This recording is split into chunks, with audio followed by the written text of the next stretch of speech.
राधे राधे। कैसे हैं आप सब? अपनी हिंदू संस्कृति में और सनातन धर्म में बहुत से व्रत हैं और बहुत से व्रत ऐसे भी हैं जो चंद्रदेव को अर्घ्य देके ही पूर्ण होते हैं। जैसे सबसे बड़ा व्रत हम करवा चौथ को बोल सकते हैं।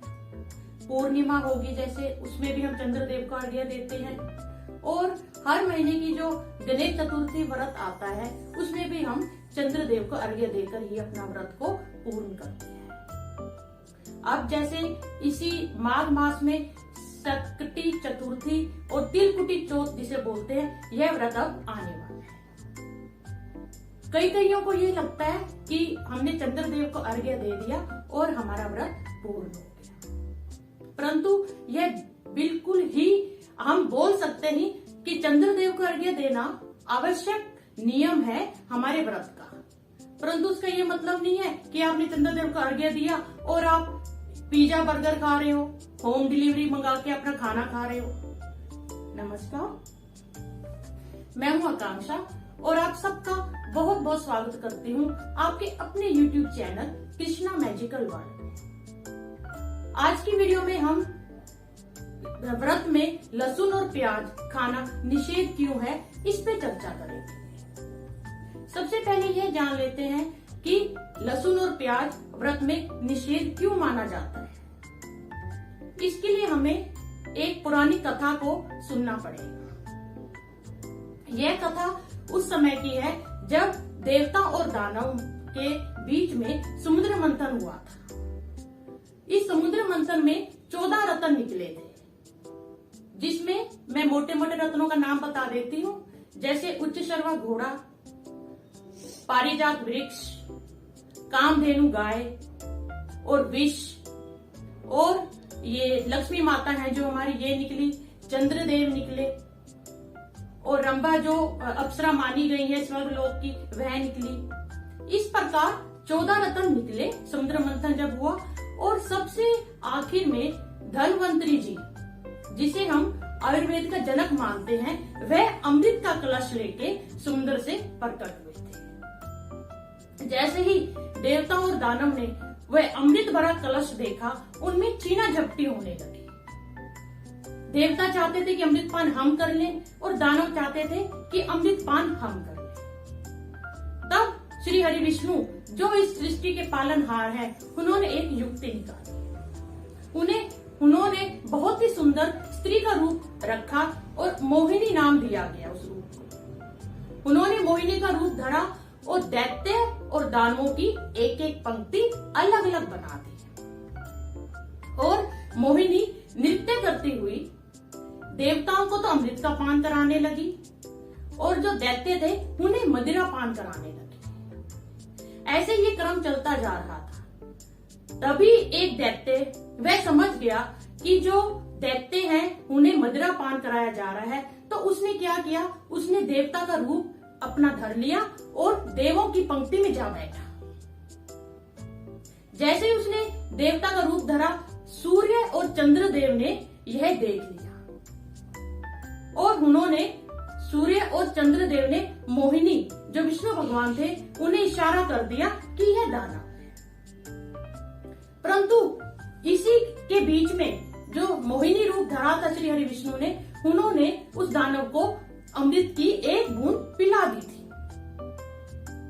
तो जैसे श्री हरि विष्णु को पता चला कि यह दानव है, उन्होंने तत्काल सुदर्शन चक्र लिया और उस पे छोड़ दिया। चूंकि वह दानव अमृत की एक बूंद अपने गले से नीचे गटक चुका था, इसलिए वह मृत्यु को प्राप्त नहीं हुआ, परंतु उसका सिर अलग हो गया और धड़ अलग हो गया। जो सिर है वह हम राहु के नाम से जानते हैं, और जो धड़ है उसे हम केतु के नाम से जानते हैं। और ये दोनों ही ग्रह अति बलवान हुए क्योंकि इन्होंने अमृत पान कर लिया था।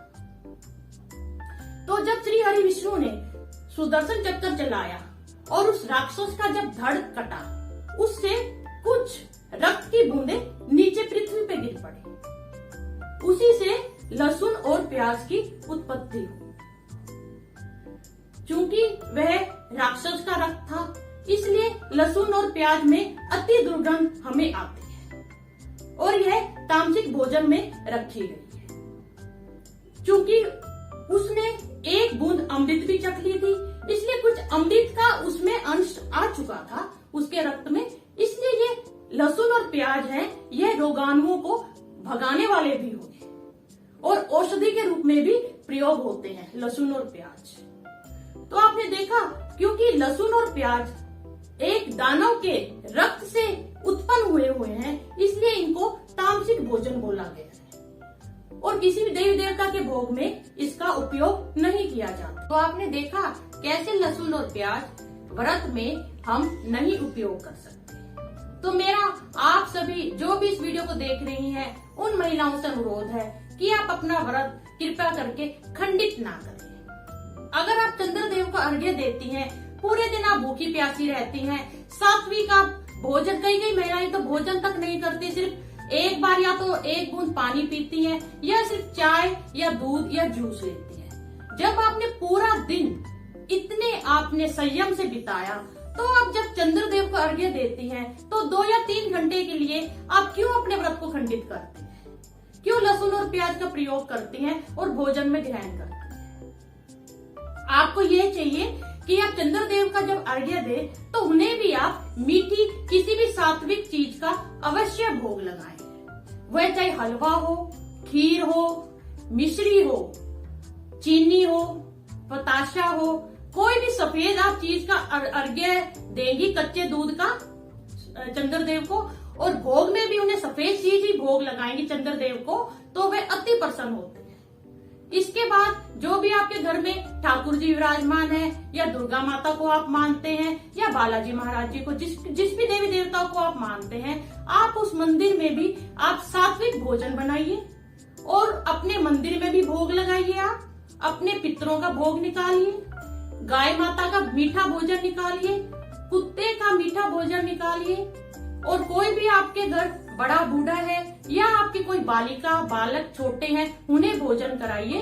और सबसे आखिरी में आप स्वयं बड़े ही श्रद्धा पूर्वक सात्विक भोजन ग्रहण कीजिए, ताकि जो आपका व्रत है आप उसके पूर्ण फल को प्राप्त करें। अब आप देखिए ना, जैसे हमने इस कथा में देखा, चंद्रदेव और सूर्यदेव को ग्रहण लगता है।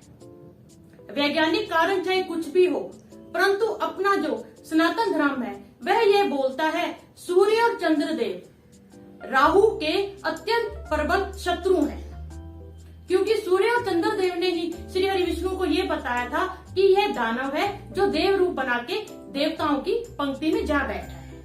इसलिए ऐसे बोला जाता है जब चंद्र ग्रहण या सूर्य ग्रहण लगता है तब ये राहु ही सूर्य देव को ग्रसता है और चंद्रदेव को अपने मुंह में ग्रस लेता है। तो आपने ऐसे भी देखा कि चंद्रदेव का व्रत कर रहे हैं आप, और ऊपर से आप लहसुन और प्याज का सेवन कर रहे हैं। तो कृपा करके मेरी आप सबसे हाथ जोड़ के विनती है, अगर कोई ऐसी गलती करे उसे भी टोकिए, खुद तो करिए ही मत, और कोई और करे तो उसे भी टोकिए। अपने व्रत को पूर्ण होने दीजिए, सिर्फ एक रात की बात है, पूरी जिंदगी की बात नहीं है। लहसुन प्याज मत प्रयोग में लाइए। आशा करती हूँ आपको ये वीडियो अच्छा लगा होगा। इसे ज्यादा से ज्यादा शेयर कीजिए, ताकि ये जो भ्रम फैला हुआ है कि चंद्रदेव को अर्घ्य देके कुछ भी खा लिया जाए, यह दूर हो। अगर आपने मेरे चैनल को सब्सक्राइब नहीं किया तो प्लीज कीजिए। अब मुझे जाने की आज्ञा दीजिए, मैं आज्ञा चाहती हूँ। धन्यवाद। राधे राधे।